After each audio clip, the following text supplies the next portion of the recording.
ସତା ପୃଥିବୀ ପୃଷ୍ଠରେ ଅଛି କି ନାହିଁ ତାର ଗୋଟେ ଜ୍ୱଳନ୍ତ ଉଦାହରଣ ଏଇ ଗପ ମାଧ୍ୟମରେ ମୁଁ ଆପଣମାନଙ୍କୁ ଦେବି।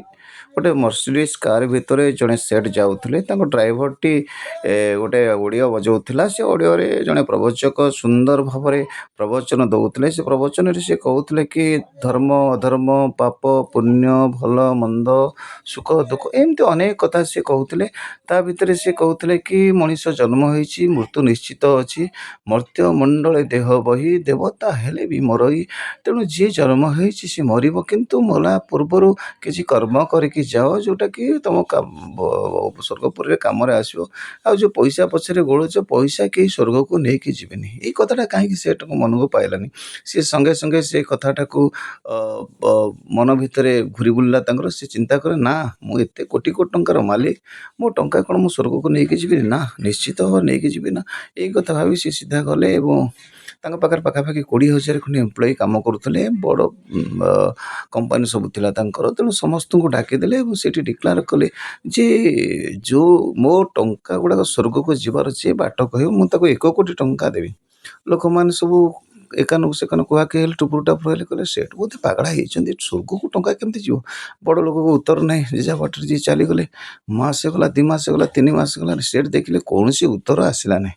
ସେଠି ଭାବିଲେ ବୋଧେ ପୁରସ୍କାର ରାଶିଟା କମ୍ ହେଇଯାଇଛି, ସେଥିପାଇଁ ଲୋକମାନେ ମୋ ପ୍ରଶ୍ନର ଉତ୍ତର ଦେବା ପାଇଁ ଅରାଜି ହେଲେ, ଅନିଚ୍ଛା ପ୍ରକାଶ କଲେ। ତେଣୁ ସେ ସଙ୍ଗେ ସଙ୍ଗେ ଗୋଟେ ମାଇକ୍ ଲଗେଇ ଚାରିଆଡ଼େ ପ୍ରଚାର କରିଦେଲେ ଏବଂ କହିଲେ, ମୋର ଗୋଟେ ପ୍ରଶ୍ନ ଅଛି, ଯେ ସେ ପ୍ରଶ୍ନର ଉତ୍ତର ଦେଇଦେବ, ମୁଁ ତାକୁ 100 କୋଟି ଟଙ୍କା ଦେବି। ଲୋକ ଇଚ୍ଛୁକତାର ସହିତ, ପୁରା ଆଗ୍ରହର ସହିତ ଆସିକି ସେଠ ଘର ନିକଟରେ ପହଞ୍ଚିଲେ। ହଜାର ହଜାର ଲକ୍ଷ ଲକ୍ଷ ଲୋକ ମାଇକ୍ରେ ସେ ଡିକ୍ଲାର କଲେ ସେଇ ଯଥା ପ୍ରଶ୍ନ, ଯେ ମୋ ଟଙ୍କା ସ୍ୱର୍ଗକୁ ଯିବାର ଯେ ବାଟ କହିବ, ମୁଁ ତାକୁ 100 କୋଟି ଟଙ୍କା ଦେବି।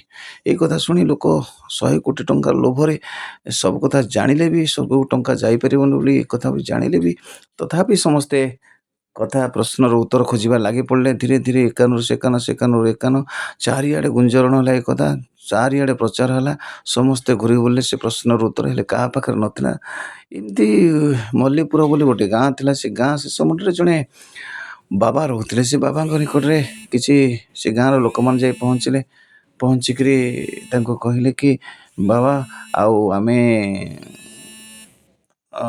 ତେଣୁ ଏମିତି ଗୋଟେ ପ୍ରଶ୍ନର ଧନ୍ଦା ଭିତରେ ଆମେ ପଡ଼ିଯାଇଛୁ।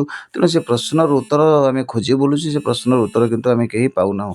ଯଦି ସେ ପ୍ରଶ୍ନର ଉତ୍ତର ଆପଣ ଦେଇଦେବେ ବା ଆମେ ପାଇଯିବା, ତାହେଲେ ଆମେ 100 କୋଟି ଟଙ୍କାର ମାଲିକ ହୋଇଯାଉ। ବାବା ପଚାରିଲେ, କି ପ୍ରଶ୍ନ? ଲୋକମାନେ ପ୍ରଶ୍ନଟି କହିଲେ, ବାବା, ଟଙ୍କା କ'ଣ ସ୍ୱର୍ଗକୁ ଯାଇପାରିବ? ସେଇ କଥା ଆମକୁ ସେଟ୍ ପ୍ରଶ୍ନ କରିଛନ୍ତି। ଯଦି ସେ ପ୍ରଶ୍ନର ଉତ୍ତର ଆମେ ଦେଇଦେବା, ସ୍ୱର୍ଗକୁ ଯଦି ଟଙ୍କା ଯିବାର ବାଟ କିଏ କହିଦେବ ସେଟ୍କୁ, ତାହେଲେ ଆମକୁ ସେ 100 କୋଟି ଟଙ୍କା ଦେବେ। ବାବା କହିଲେ, ହଁ, ସେ ପ୍ରଶ୍ନର ଉତ୍ତର ତ ମୁଁ ଜାଣିଛି। ଟଙ୍କା ସ୍ୱର୍ଗକୁ କେମିତି ଯିବ ସେ ବାଟ ତ ମୁଁ ଜାଣିଛି। ତାପରେ ଲୋକମାନେ ଭାରି ଖୁସି ହେଇଗଲେ। ଆନନ୍ଦ ଉଲ୍ଲାସରେ ତାଳି ବାଡ଼େଇ ନାଚିବାକୁ ଲାଗିଲେ। ଯାହା ହଉ, ଆମେ 100 କୋଟି ଟଙ୍କାର ମାଲିକ ହେଇଛୁ। ବାବା ସେତେବେଳେ କହିଲେ କି, ଦେଖ, ମୋତେ ବାବା ସେଟ୍ଙ୍କ ନିକଟକୁ ନେଇକି ଚାଲ, ଆଉ ସେ 100 କୋଟି ଟଙ୍କା ଯେଉଁ ପାଇବ ତମେ, ମୁଁ ସେ ପ୍ରଶ୍ନର ଉତ୍ତର ଦେଇଦେବି। 100 କୋଟି ଟଙ୍କା ଯେଉଁ ତମେ ପାଇବ, ସେ ଟଙ୍କାକୁ ତମ ଭିତରେ ତମେ ବାଣ୍ଟି ନେବ। ଏଇ କଥା ଶୁଣି ଲୋକମାନେ ଆନନ୍ଦର ସହିତ ବାବାଙ୍କୁ ଧରି ଚାଲିଲେ। ସେଟ୍ଙ୍କ ନିକଟରେ, ସେଟ୍ଙ୍କ ନିକଟରେ ପହଞ୍ଚିଲେ। ସେଟ୍ଙ୍କୁ ବାବା ପଚାରିଲେ ଯେ, ଦେଖନ୍ତୁ, ଆପଣଙ୍କ ପ୍ରଶ୍ନର ତ ଉତ୍ତର ମୁଁ ଦେବି, କିନ୍ତୁ ମୁଁ ଆପଣ କେତେଟା ପ୍ରଶ୍ନ ପଚାରି, ସେ ପ୍ରଶ୍ନର ଉତ୍ତର ଆପଣ ଦେବାକୁ ପଡ଼ିବ। ସେଟ୍ କହିଲେ, ଠିକ୍ ଅଛି, ଆପଣ ପଚାରନ୍ତୁ। ବାବା ପଚାରିଲେ, ଆପଣ କେବେ ଆମେରିକା ଯାଇଛନ୍ତି? ସେଟ୍ କହିଲେ, ହଁ, ମୁଁ ନିଶ୍ଚିତ ଭାବରେ, ମୋର ଇଣ୍ଟରନ୍ୟାସନାଲ୍ ଲେବୁଲ୍ରେ ବିଜନେସ୍ ଚାଲିଛି। ମୁଁ ଆମେରିକା ଯାଇଛି। ନା, କେମିତି ଯାଇଛି? ନା, ଫ୍ଲାଇଟ୍ରେ ଯାଇଛି, ଟିକେଟ୍ କରିକି। ନା, ସେଠି କେମିତି କ'ଣ ଟଙ୍କା ନେଇକି କ'ଣ ସେଠି ଖର୍ଚ୍ଚ କଲ? ନା, ଟଙ୍କା କେମିତି ସେଠିକି ଯିବ? ଏଠି ଟଙ୍କା ଡିପୋଜିଟ୍ କରେ, ଆଉ ସେ ଟଙ୍କାଟା ଡଲାରକୁ କନଭର୍ଟ ହୋଇଯାଏ। ସେ ଟଙ୍କାଟାକୁ ମୁଁ ସେଠି ଉଠେଇକିରି, ଡଲାର ଉଠେଇକିରି ସେଠି ଖର୍ଚ୍ଚ କରେ, ପୁଣି ବୁଲାବୁଲି କରି କାମ ସାରିକି ପୁଣି ଫେରିଆସେ। ତାପରେ ସେଠି କହିଲେ, ଆପଣ କ'ଣ ଇଂଲଣ୍ଡ ଯାଇଛନ୍ତି? ନା, ହଁ ପରା, ମୁଁ କହିଲି ସବୁଆଡ଼େ ସାରା ୱାର୍ଲଡ଼ ବୁଲିଛି ମୁଁ। ମୁଁ ଯାହା ପଚାରୁଛି କୁହ। ନା, ମୁଁ ଯାଇଛି, ଇଂଲଣ୍ଡ ଯାଇଛି। ନା, ଇଂଲଣ୍ଡ କେମିତି? ନା, ସେମିତି ସେଠି ଏଠି ଟଙ୍କାଟାକୁ ଡିପୋଜିଟ୍ କରେ, ସେଠି ପାଉଣ୍ଡକୁ କନଭର୍ଟ ହୋଇଯାଏ, ପାଉଣ୍ଡ ଉଠେଇକିରି ସେଠି ଖର୍ଚ୍ଚ କରେ, ପୁଣି ମୋ କାମ ସାରି ଫେରିଆସେ।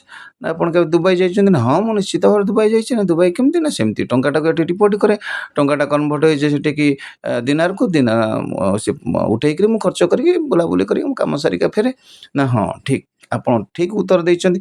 ଯେମିତି ଆପଣ ଆମେରିକା ଯାଇଛନ୍ତି, ଆମେରିକାକୁ ଟଙ୍କା ନେଇକି ଯାଇପାରିଲେନି, ଯେମିତି ଆପଣ ଇଂଲଣ୍ଡ ଗଲେ ସେଠିକି ଟଙ୍କା ନେଇକି ଯାଇପାରିଲେ, ଯେମିତି ଦୁବାଇ ଗଲେ ଟଙ୍କା ନେଇକି ଯାଇପାରିଲେ, ଆପଣଙ୍କ ଟଙ୍କାକୁ ଡିପୋଜିଟ୍ କଲେ, ସେ ଟଙ୍କାଟା କନଭର୍ଟ ହେଲା ଡଲାରକୁ, କନଭର୍ଟ ହେଲା ପାଉଣ୍ଡକୁ, କନଭର୍ଟ ହେଲା ଦିନାରକୁ, ସେମିତି ଟଙ୍କାକୁ ନେଇକି ଆପଣ ସ୍ୱର୍ଗକୁ ଯାଇପାରିବେ ନାହିଁ, ସିଧାସଳଖ ସ୍ୱର୍ଗକୁ ଟଙ୍କା ନେଇକି ଯାଇପାରିବେ ନାହିଁ। ଏ କଥାଟା ସେଠୁ ମନେ ପଡ଼ିଲା, ହଁ ଠିକ୍ କଥା ତ।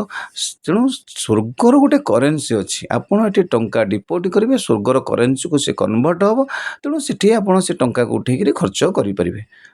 ସେଠୁ କହିଲେ ହଁ ଠିକ୍ କଥା, ତାହେଲେ ସ୍ୱର୍ଗର କରେନ୍ସି କ'ଣ ପଚାରିଲେ ସେଠି କୌତୁହଳ ସହିତ। ସ୍ୱର୍ଗର କରେନ୍ସି ଉତ୍ତର ଦେଉଛନ୍ତି ବାବା ଯେ ସ୍ୱର୍ଗର କରେନ୍ସି ହେଉଛି ପୁଣ୍ୟ। ପୁଣ୍ୟ ବଳରେ ସ୍ୱର୍ଗର କରେନ୍ସି ହେଉଛି ପୁଣ୍ୟ। ସାର୍ ସିଏ କହିଲେ, ସେଠି ପଚାରିଲେ ପୁଣ୍ୟ ପୁଣି କ'ଣ, କେମିତି କ'ଣ କରେନ୍ସି? ନା ପୁଣ୍ୟ କେମିତି ହେବ ନା ଆପଣ ମନ୍ଦିର କରିବେ, ଆପଣଙ୍କର ସ୍କୁଲ କରିବେ, ମଠ କରିବେ, ଗାଡ଼ିଆ ଖୋଳିବେ, କୂଅ ଖୋଳିବେ, ଗରିବ ଲୋକଙ୍କୁ ଦାନ କରିବେ, ଧର୍ମ କରିବେ, ଯାଗଯଜ୍ଞ କରିବେ, ହୋମ କରିବେ, ଏଇସବୁ କଲେ ଆପଣଙ୍କର ପଇସା ଖର୍ଚ୍ଚ ହେବ। ସେ ପଇସା ଯେଉଁ ଖର୍ଚ୍ଚ ହେବ, କୋଟି କୋଟି ଟଙ୍କା ଯେଉଁ ରଖିଛନ୍ତି ଏ ବାଟରେ ଆପଣ ଖର୍ଚ୍ଚ କରନ୍ତି, ସେଇଟା ପୁଣ୍ୟକୁ କନଭର୍ଟ ହେଇଯିବ। ଆପଣଙ୍କ ପଇସାଟା ଯେଉଁ ଖର୍ଚ୍ଚ ହେବ ସେଇଟା କନଭର୍ଟ ହେଇଯିବ ପୁଣ୍ୟକୁ। ତେଣୁ ଆପଣଙ୍କର ସେ ପଇସାଟା ଗଚ୍ଛିତ ହେଇକି ପୁଣ୍ୟ ହେଇକି ସ୍ୱର୍ଗରେ ରହିବ। ଆପଣ ଯେତେବେଳେ ସ୍ୱର୍ଗ ଉପରକୁ ଯିବେ ସେ ପଇସାଟାକୁ ଉଠେଇକିରି ଖର୍ଚ୍ଚ କରିବେ। ଏଇ କଥାଟା ସେଠଙ୍କ ମନକୁ ପାଇଲା। ସେଠ କହିଲେ ବାସ୍ତବ କଥା ତ ଇଏ, ପ୍ରକୃତ କଥା ଇଏ। ଆମେ ତ ସେ କଥାରେ କେବେ ଖର୍ଚ୍ଚ କରେନି ପଇସା, ତେଣୁ ମୁଁ ଏବେଠାରୁ ସେ ପଇସାକୁ ସେଇ ବାଟରେ ଖର୍ଚ୍ଚ କରି ମୋର ପୁଣ୍ୟକୁ ମୋ ପଇସାଟାକୁ କନଭର୍ଟ କରିବି, ସ୍ୱର୍ଗରେ ଉଠେଇବି। ତେଣୁ 100 କୋଟି ଟଙ୍କା ଦେଇକି ସେଆଡ଼େ ବିଦା କରିଦେଲେ। ବାସ୍ତବ କଥା ନୁହେଁ କି ଆଜ୍ଞା? ଆମେ ସବୁବେଳେ ଜୀବନ ସାରା ଆମେ ମାୟା ପଛରେ ଗୋଡ଼େଇଛେ, ପଇସା ପଛରେ ଗୋଡ଼େଇଛେ। ପଇସା ଆମର ସବୁବେଳେ ଦରକାର, କାରଣ ଆମେ ବାସ୍ତବବାଦୀ ନୁହେଁ। ଆମେ ଜାଣିନେ ଯେତେ ଆମର ଆବଶ୍ୟକ ଅଛି ତାଠାରୁ ଅଧିକ ଆବଶ୍ୟକ ଖୋଜୁଛେ, ୱାଣ୍ଟିଂ ସବୁବେଳେ ଅନଲିମିଟେଡ଼। ତେଣୁ ଆମେ ସବୁବେଳେ କ'ଣ କରେ ନା ଆଜି ଜିନିଷଟା ପୂରଣ ଅଛି, ପୁଣି ଆଉ ଗୋଟେ କ'ଣ ଜିନିଷ, ଏମିତି କରି କରି ଆମେ ଜୀବନ ସାରା ଖାଲି ପଇସା ପଇସା, ଟଙ୍କା ପଇସା, ଘର ଦ୍ୱାର, ପିଲା ଛୁଆ, ଏଇ ପଛରେ ଗୋଡ଼େଇ ଗୋଡ଼େଇ ଶେଷରେ ଆମ ଜୀବନଟାକୁ ସେଇ ବାଟରେ ସରିଯାଏ, ଆରମ୍ଭ ଶେଷ। ତେଣୁ ଏଇସବୁ ଜିନିଷ ଭିତରୁ ଆମେ ମାୟା ଭିତରୁ ନିଶ୍ଚିତ ଭାବରେ ନିଜକୁ ଇଏ କରି ଆମ ଜୀବନର ଯେଉଁ ରୋଜଗାରର 10% ଆମେ ନିଶ୍ଚିତ ଭାବରେ ଧର୍ମ କାର୍ଯ୍ୟରେ ଲଗାଇବା। ତେଣୁ ଆମ ପୁଣ୍ୟ ଅର୍ଜନ କରିବା, ଯେଉଁକି ଆମେ ସ୍ୱର୍ଗରେ ଯାଇକରି ସେ ପଇସାଟାକୁ ଉଠେଇକିରି ଖର୍ଚ୍ଚ କରିବା। ଜୟ ଜଗନ୍ନାଥ, ଜୟ ହିନ୍ଦ, ଜୟ ଭାରତ।